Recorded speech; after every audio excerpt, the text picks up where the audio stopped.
This is the 2021 Mazda 6 and it's the last Mazda 6 ever. Thank you for tuning in. My name is MJ. Today we're going to be going over the exterior, the interior, what I like and don't like about the Mazda, and why this is the last year for the Mazda 6 ever. So the Mazda 6 iteration has been out since 2002. This is a long-running full-size sedan. This iteration has been out since 2012. This is the third generation for the Mazda 6. It comes in either a sedan or a wagon. It is powered by a 2.5 liter engine that produces 191 bhp. I know, that's sad. You can also get it in a diesel engine. Get a 6-speed automatic transmission with this. You can also get it in a 6-speed manual.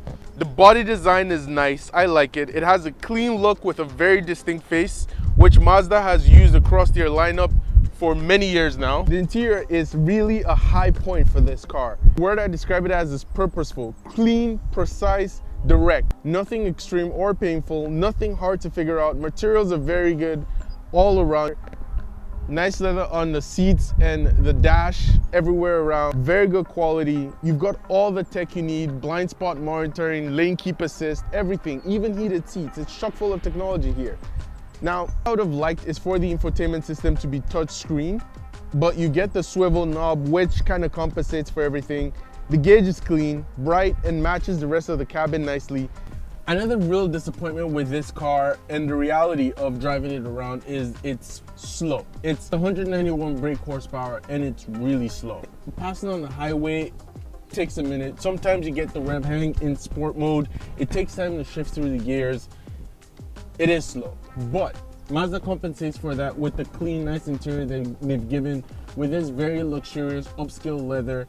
And in reality, most of the people buying this car aren't buying it for hard focus, core sporty driving. You're buying it to drive around the family, and for that I think it's a good bargain. So getting to the reality of things, why this is the last Mazda 6 ever. See, in 2018, Ford, along with other makers, decided that they weren't going to make sedans anymore because it's not just quite as profitable.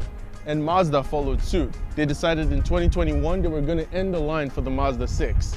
It's the new beginning of many things, like Lamborghini going hybrid, and link in the description below. But the reality is, these sedans and many others that we've come to know and love are going away. I've never owned a Mazda before, never owned a Mazda 6, but I've spent a few days with this one and I can say it is worth 27,000 Canadian dollars. I would buy this. With that, thank you for watching.